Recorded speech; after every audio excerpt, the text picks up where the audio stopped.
अंग्रेजी 5 और 30 days English speaking course की आज क्लास नंबर 2 है और इस क्लास में आप सीखने जा रहे हैं पार्ट्स ऑफ स्पीच, वो भी इंतहाई सादा और आसान तरीके से। सो फर्स्ट ऑफ ऑल हम देख लेते हैं कि स्पीच या पार्ट्स ऑफ स्पीच होते क्या हैं। तो स्पीच से मुराद हमारी गुफ्तगू है, यानी जो हम फ़िक्रात बोलते या सुनते हैं उनको हम स्पीच कहते हैं। सो पार्ट्स ऑफ स्पीच से मुराद अज्ज़ाए कलाम, यानी वो मुख्तलिफ़ अल्फाज जो बोलने या लिखने में इस्तेमाल होते हैं। सादा सी बात है कि स्पीच अगर हमारी गुफ्तगू है तो उसके पार्ट्स से मुराद वो अल्फाज हैं जिससे वो गुफ्तगू मिलके बनती है, जिससे वो फ़िक्रात मिलके बनते हैं, जिसके ज़रिए हम गुफ्तगू करते हैं। सो यहाँ पे एक सेंटेंस हम एग्जांपल के तौर पे पहले देख लेते हैं। Ali is going to school. Ali is going to school. अब इस फिक्रे में देखें तो अली एक नाउन है, गोइंग एक वर्ब है, टू एक प्रेपोजिशन है एंड स्कूल अगेन एक नाउन है। सो इसी तरह हर फ़िक्रा जो भी हम बोलते हैं, जो भी हम गुफ्तगू करते हैं, ये जो भी फ़िक्रात हम लिखते हैं वो डिफरेंट पार्ट्स ऑफ स्पीच से मिलकर बनते हैं। और अब ये सीखना हमारे लिए इसलिए ज़रूरी है क्योंकि आगे जब हमने कुछ रूल्स सीखने होते हैं डिफरेंट चीज़ों के, तो उस वक़्त हमें पार्ट्स ऑफ स्पीच का नॉलेज होना बहुत ज़रूरी होता है। सो हम देखते हैं कि पार्ट्स ऑफ स्पीच हैं कौन कौन से।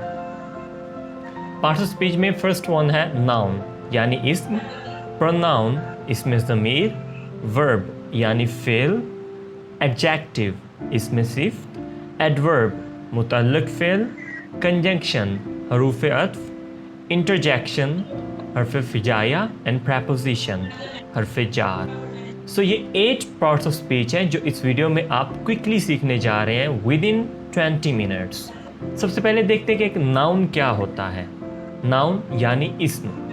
अब इस्म से आपको पता चल चुका होगा कि ये एक नेमिंग वर्ड होता है। Naming word is called noun, यानी ऐसा कोई भी वर्ड जो किसी चीज़ का नाम हो। वो कोई चीज़ हो सकती है, वो जानदार, वो कोई जगह हो सकती है, वो जज्बात हो सकते हैं, कुछ भी हो सकता है जिसका कोई नेम हो। वो आपके सामने पड़ा कोई ऑब्जेक्ट हो सकता है जिसका एक नेम होगा। फॉर एग्ज़ाम्पल एक पर्सन है, उसका नाम है अहमद। सो अहमद एक नाउन, लाहौर एक प्लेस का नेम है नाउन, रिवर एक दरिया। ओके, सो वो किसी चीज़ का नाम है, नाउन हो गया। नेक्स्ट वन टेबल यानी मेज़, एक चीज़ का नाम है। एंगर, ब्यूटी, ये सब कुछ क्या है, ये मिलके नाउन कहलाते हैं, यानी नाम मुख्तलिफ चीज़ों के। I live in Australia. I live in Australia, Australia एक जगह का नाम। दिस इज़ अ टेबल एक चीज़ का नाम। लायन इज़ डेंजरस, एक जानदार, लायन उसका नाम। सो कोई भी नेमिंग वर्ड, कोई भी ऐसा वर्ड जो किसी चीज़ का नेम होता है उसको हम नाउन कहते हैं।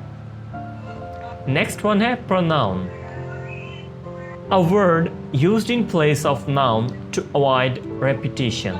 अब यहाँ पे मैं पहले आपको एक एग्जांपल दे देता हूँ कि 3 हमारे पास सेंटेंस हैं। Ali is my friend, Ali lives in Lahore, Ali is hard working.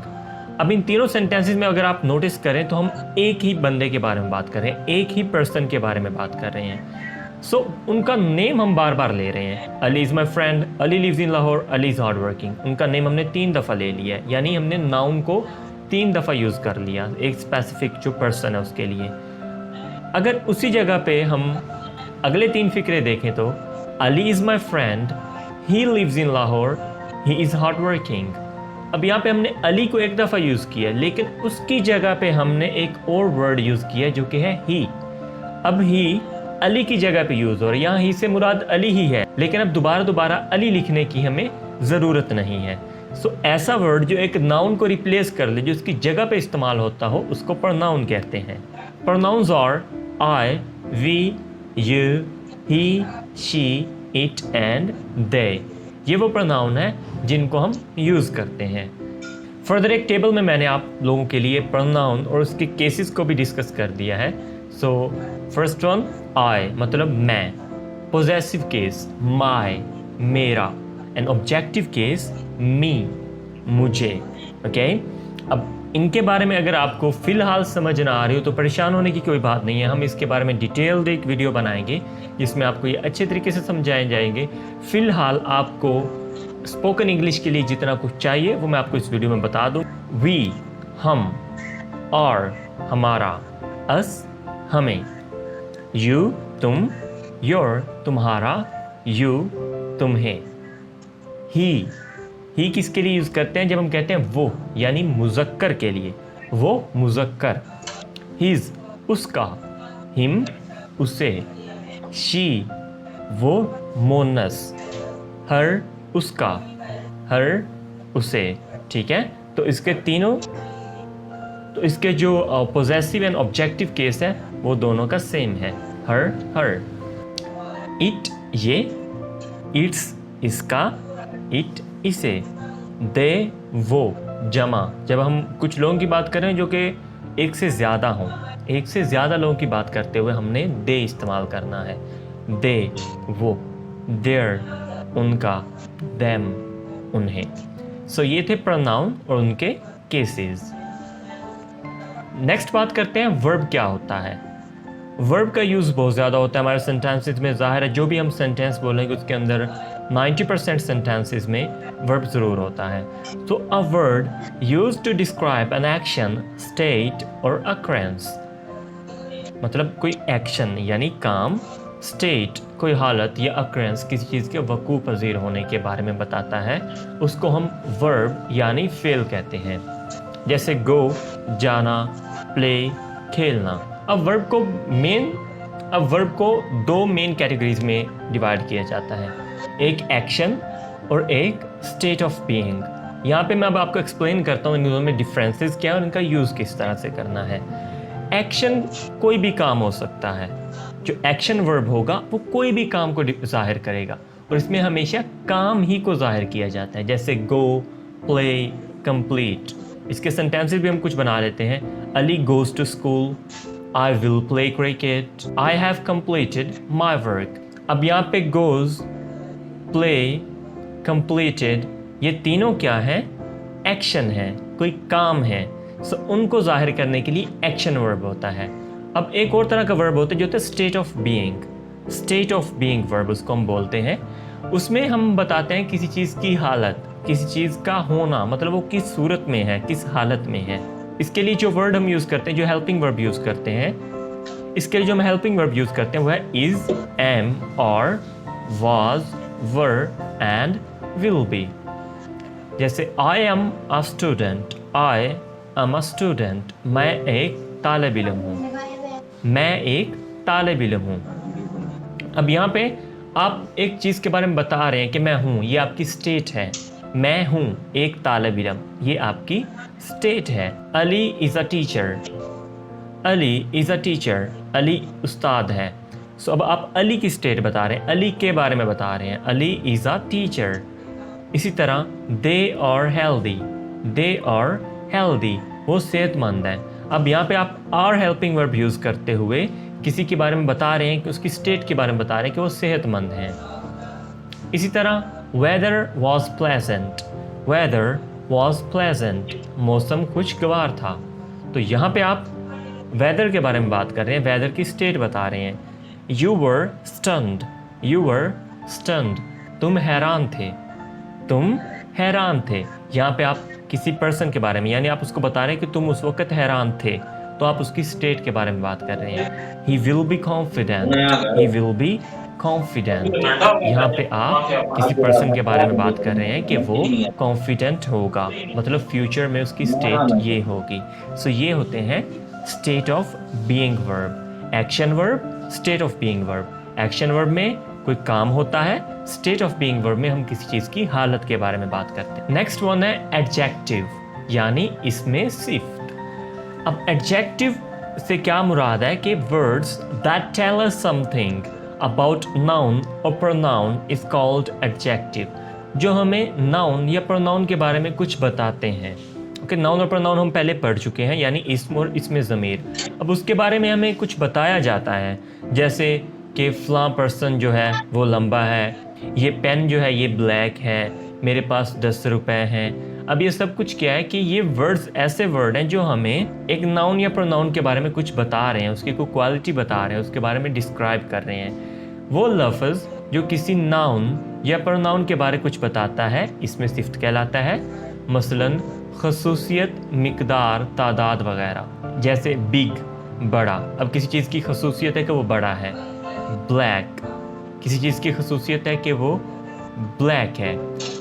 Toll, किसी पर्सन को हम कहते हैं ही इज़ टॉल, तो अब उस बारे में यानी ही जो प्रोनाउन है उसके बारे में बताया जा रहा है कि वो टॉल है। तो इसके बारे में हम कुछ सेंटेंसेस एग्जांपल के तौर पे इनको देख लेते हैं।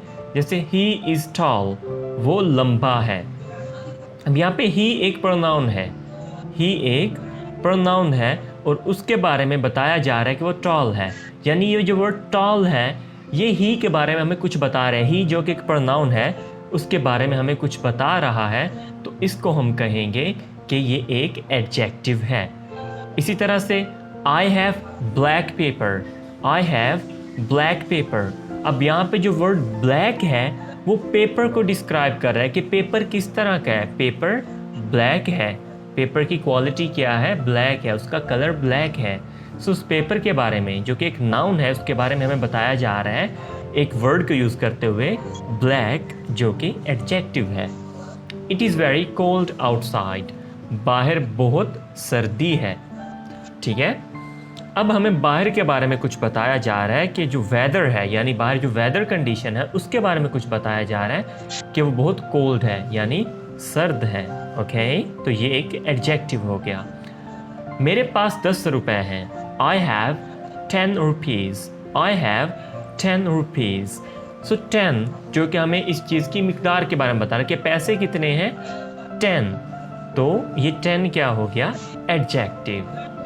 सो एडजेक्टिव का टॉपिक बहुत डीप है। इसके बारे में एडजेक्टिव ऑफ क्वालिटी, क्वांटिटी और भी बहुत सी इसके होते हैं। देन इसकी डिग्रीज भी होती हैं। सो इसके बारे में भी हम एक डिटेल्ड वीडियो बनाएंगे, लेकिन फ़िलहाल आपको स्पोकन इंग्लिश के लिए इतना जान लेना काफ़ी है। नेक्स्ट वन है एडवर्ब यानी मुतल्लक फ़ेल। Word which add something to the meaning of an adjective or verb is called adverb. वो लफ्ज़ जो इसमें सिफ्त या फ़ेल के मानी में कुछ इजाफा करे मुतल्लक फ़ेल कहलाता है। अब इससे क्या मुराद है कि एक वर्ब जब एक एक्शन होता है, जब एक काम होता है, तो ज़ाहिर है वो किसी तरीके से हो रहा होता है, उसकी कुछ मिकदार होती है, उसकी कुछ स्पीड होती है हर चीज़ की, या कोई एडजेक्टिव होता है तो उसकी भी कुछ हद होती है कि मतलब वो बहुत अच्छा है, वो बहुत बुरा है, वो ठीक है, काफ़ी है। इस तरह के जो अल्फाज होते हैं इनको हम कहते हैं एडवर्ब्स। जैसे beautifully, slowly, often, very, more and quite. अब adverb with verb and adverb with adjective, इन दोनों के मैंने अलग अलग सेक्शंस बना दिए हैं। सो सबसे पहले हम देखते हैं कि एक एडवर्ब वर्ब के साथ किस तरह से इस्तेमाल होता है। जैसे she writes beautifully, she writes beautifully. अब यहाँ पे बताया गया है कि वो जो काम करती है यानी वो लिखती है, जो एक एक्शन है, जो एक वर्ब है, वो किस तरह से परफॉर्म हो रहा है, ब्यूटीफुली, खूबसूरती से, यानी वो खूबसूरत लिखती है। तो ये एडवर्ब किसके साथ आ गया, वर्ब के साथ। अहमद वॉक्स स्लोली, अहमद वॉक्स स्लोली। अब वॉक जो कि एक वर्ब है वो किस तरह से परफॉर्म हो रहा है, स्लोली, आहिस्ता से। सो अब ये स्लोली क्या हो गया, एडवर्ब हो गया जो कि एक वर्ब के साथ आ रहा है। I often meet Ali, I often meet Ali. अब यहाँ पे मीट यानी मिलना, उस एक्शन को बताया जा रहा है कि वो कब होता है, कितनी दफ़ा होता है, यानी ऑफन, अक्सर होता है। मैं अक्सर अली को मिलता हूँ। सो ये हो गए एडवर्ब विद वर्ब।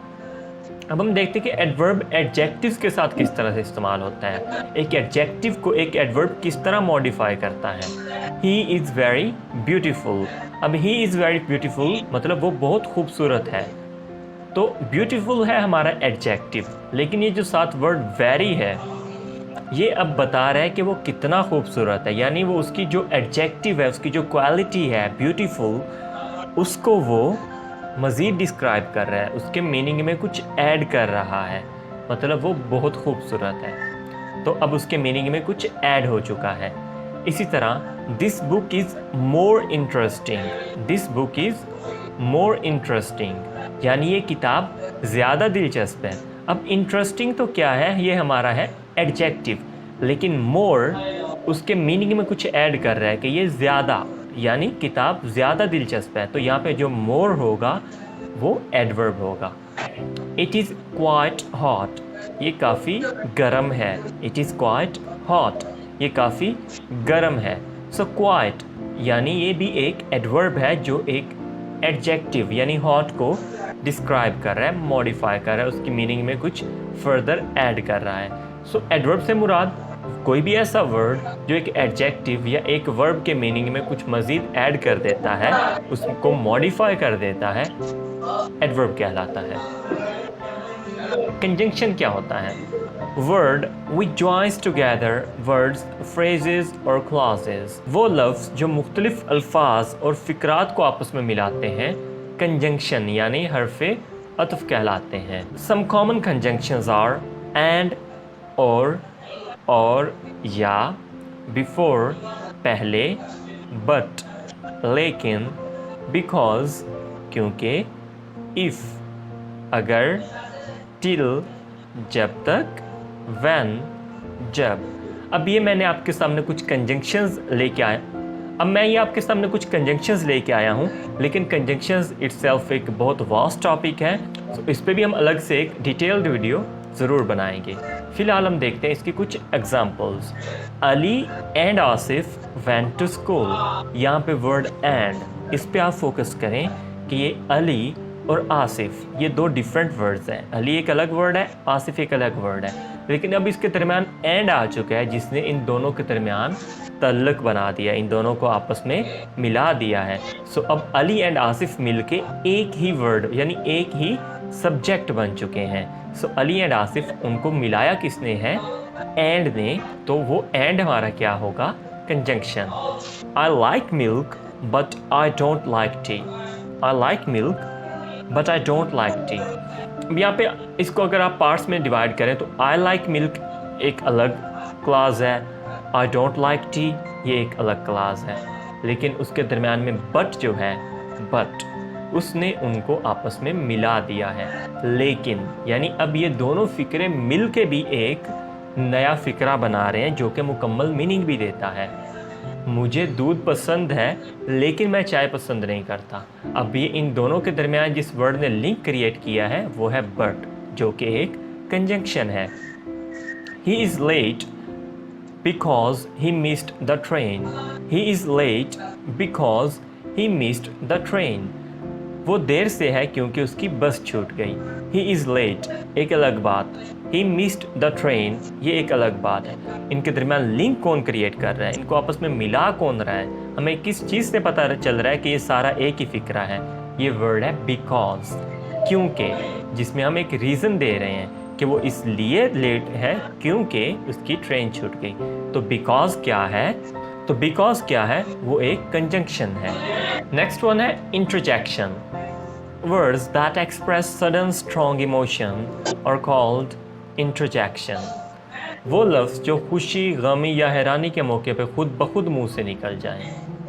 ओके, एक एग्जांपल देता हूँ कि आप स्टेडियम में बैठे मैच देख रहे हैं, ओके, और अचानक से एक प्लेयर छक्का लगा देता है, तो आपका सडन रिएक्शन उस पर होगा वाओ, ओके, मतलब आपको बहुत अच्छा लगेगा, आपका एक सडन इमोशन बाहर आएगा। तो वो इमोशन जिन वर्ड्स में एक्सप्रेस होता है उनको हम इंटरजेक्शन कहते हैं। इंटरजेक्शंस कुछ मैं आपके लिए सामने लेके आया हूँ, जैसे हुर्रा, आहा, ब्रावो, वाह या शाबाश, अल्लाह, अफसोस, रियली, वाकई, हश, खामोश, ओह, ओहो, वंडरफुल, ज़बरदस्त। सो अब हम इसके कुछ एग्जाम्पल सेंटेंसेस देख लेते हैं जिससे आपको क्लियर हो जाएगा कि इंटरजेक्शन का मीनिंग क्या है और ये कैसे इस्तेमाल किया जाता है। जैसे हमारे पास एक इंटरजेक्शन है हुर्रा, उसको हम यूज़ करते हैं hurrah we won the match, आहा हम मैच जीत गए। Wonderful, I like your work, ज़बरदस्त मुझे तुम्हारा काम पसंद आया। हश, बेबी स्लीपिंग, खामोश बच्चा सो रहा है। सो ये है इंटरजेक्शन जो कि हमारे सडन इमोशन या जो सडन रिएक्शन होता है उनको एक्सप्रेस करता है। प्रेपोजिशन, एट्थ और लास्ट जो हमारा पार्ट्स ऑफ स्पीच है वो है प्रेपोजिशन यानी हर्फे जार। Word which express relation of a noun और pronoun to another noun, pronoun or element. वो लफ्ज़ जो एक इस्म या इसमें ज़मीर का ताल्लुक किसी और इस्म इसमें ज़मीर या किसी भी चीज़ से ज़ाहिर करता है, प्रेपोजिशन यानी हर्फ़ जार कहलाता है। कुछ कॉमन प्रेपोजिशन हम देख लेते हैं, जैसे on, in, at, above, under, behind. यानी ऑन पर, इन में, एट पर, अबव ऊपर, अंडर नीचे, बिहाइंड पीछे। सो प्रेपोजिशन अगेन ये एक बड़ा टॉपिक है और इस पे हम डिटेल में बात करेंगे। अभी हम देख लेते हैं इसकी कुछ एग्जांपल्स। सो बर्ड्स वर फ्लाइंग अबव अस। अभी मैंने आपको डेफिनेशन में बताया कि ये कुछ नाउन या प्रोनाउन का किसी और या नाउन या प्रोनाउन के साथ लिंक क्रिएट करता है। तो बर्ड्स यानी परिंदे, ये एक नाउन है। अस ये एक प्रोनाउन है। सो अब बर्ड्स का हमारे साथ वो रिलेशन बता रहा है, एक वर्ड जिसको अबव कहते हैं। अबव, ये अबव वो वर्ड है जो अस यानी हमारे और बर्ड्स यानी परिंदे, इन दोनों के दरमियान रिलेशन बता रहा है कि बर्ड्स हमारे ऊपर हैं, परिंदे हमारे ऊपर उड़ रहे थे। इसी तरह एक चीज़ टेबल है और एक है पेन। ओके, तो हम पेन और टेबल के दरमियान उस वक़्त तक हम ये नहीं बता सकते कि पेन और टेबल की पोजीशंस क्या हैं, पेन टेबल के ऊपर है, नीचे है, कहाँ है, जब तक हमें उसके लिए प्रॉपर प्रेपोजिशन का नहीं पता होगा। तो जब हमें पता है कि pen is under the table, under the table यानी पेन टेबल के नीचे है, मेज़ के नीचे है। अब जो अंडर वर्ड है, अंडर, ये हमारे टेबल और पेन के दरमियान हमें रिलेशन बता रहा है कि इसके दरमियान ये रिलेशन है। इसी तरह Ahmed is standing behind you. अब यहाँ पे अहमद जो कि एक नाउन है और यू जो कि एक प्रोनाउन है, इसके दरमियान रिलेशन बताया जा रहा है। यानी अहमद और यू यानी आप जो कि प्रोनाउन है, इसका क्या रिलेशन है। अहमद इज स्टैंडिंग बिहाइंड, आपके पीछे है। अहमद की पोजीशन क्या होगी, आपके पीछे है वो। वर्ड प्रेपोजिशन से ही क्लियर है कि ये हमें पोजीशन के बारे में बताता है, किसी चीज़ का जो ताल्लुक़ होता है कि वो क्या ताल्लुक़ है उनके दरमियान, उसको ज़ाहिर करता है। वो उसके ऊपर है, नीचे है, साइड पे है, साथ है, सामने है, जो भी है उसके साथ उसका जो रिलेशन होगा एक चीज़ का दूसरी चीज़ के साथ, रिलेटिंग टू पोजीशन, उसको शो करेगा प्रेपोजिशन। सो ये थी हमारी क्लास नंबर 2। अगर ये लेक्चर आपके लिए हेल्पफुल रहा है तो आप इसको ज़रूर लाइक करें और हमारे चैनल को सब्सक्राइब करें ताकि आपको मज़ीद वीडियोस टाइम पे मिलती रहें।